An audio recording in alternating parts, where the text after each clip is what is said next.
نحمده ونصلي ونسلم على رسول الكريم اما بعد اعوذ باللہ من الشیطان الرجیم بسم اللہ الرحمن الرحیم کل من علیہا فان ویبقى وجہ ربک ذو الجلال والاکرام۔ اللہ رب العزت کی تعریف ہے، حمد ہے،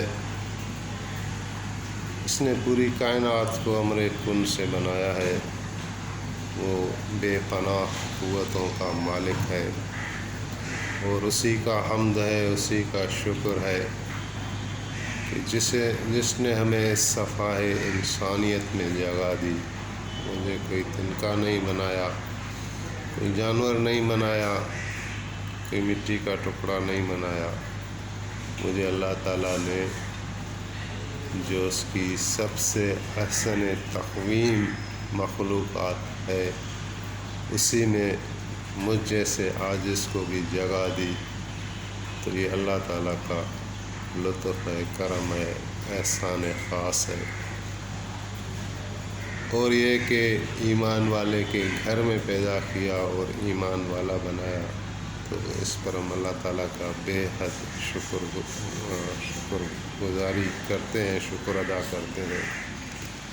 اللہ تعالیٰ نے فرمایا کہ جو چیز بھی ہے زمین کے اوپر، اس کے مقدر میں فنا ہے، وہ ختم ہو جائے گی، لیکن کچھ چیزیں ایسی ہیں پوری کائنات اللہ تعالیٰ مٹا کے رکھ دے گا۔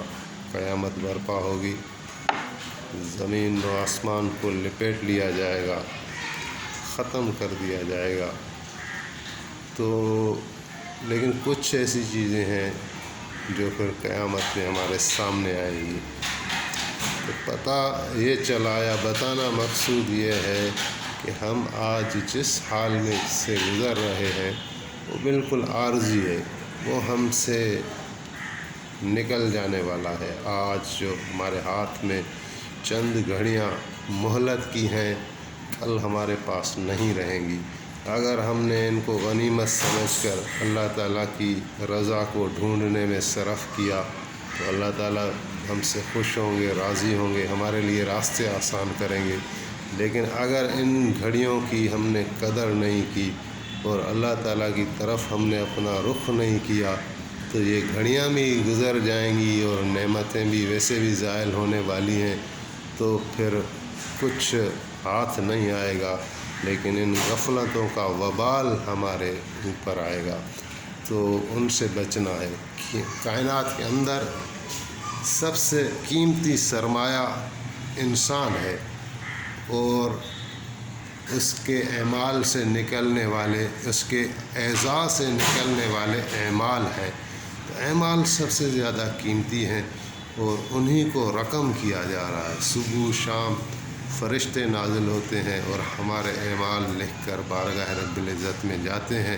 تو بروز قیامت جب ہم اٹھیں گے، فَمَن يَعْمَلْ مِثْقَالَ ذَرَّةٍ خَيْرًا يَرَهُ وَمَن يَعْمَلْ مِثْقَالَ ذَرَّةٍ شَرًّا يَرَهُ۔ تو مثقال جتنا بھی کسی نے خیر کیا ہوگا وہ اس کے سامنے لایا جائے گا، اور مثقال یعنی بالکل ریتی کا ایک ذرہ ہوتا ہے، قطرہ جو چمکتا دمکتا ہے، اس میں کوئی بظاہر وزن نہیں ہوتا، مثقال اس کو کہتے ہیں۔ اگر اتنی بھی برائی کی ہوگی تو وہ بھی اسے دیکھے گا۔ تو میرے بھائیو، عرض یہی ہے کہ دنیا کے اندر اتنا مگن نہ ہو جائیں، اتنے عہدوں میں، اتنی بڑی بڑی گاڑیوں کے پیچھے نہ بھاگیں، بڑی بڑی عمارتوں کے پیچھے نہ بھاگیں۔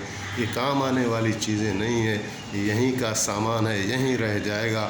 کام آنے والے ہمارے اعمال ہیں، تو لہذا گناہوں سے بچنے کی کوشش کی جائے اور اعمال کو اپنانے کی کوشش کی جائے۔ ایمان کے بعد اگر سب سے بڑا عمل ہے تو وہ نماز ہے۔ کم سے کم ہم نماز کے عادی بن جائیں اور گناہ کبیرہ سے ہم بچیں، اپنی نگاہ کی حفاظت کریں، اپنی زبان کی حفاظت کریں، اپنی شرمگاہ کی حفاظت کریں، اپنے ہاتھوں کی، کانوں کی، اپنے غذا کی کہ ہم کیا کھا رہے ہیں۔ لقمہ حرام جو ہے وہ ہم سے پھر عبادت کی توفیق چھن جانے کا سبب بن جاتے ہیں۔ تو دعا ہے اللہ تعالیٰ ہمیں اور آپ سب کو نیک عمل کی توفیق عطا فرمائے، گناہوں سے بچنے کی توفیق عطا فرمائے۔ اور ہمارا خاتمہ بالخیر خیر فرمائے. وما علینا الا البلاغ المبین.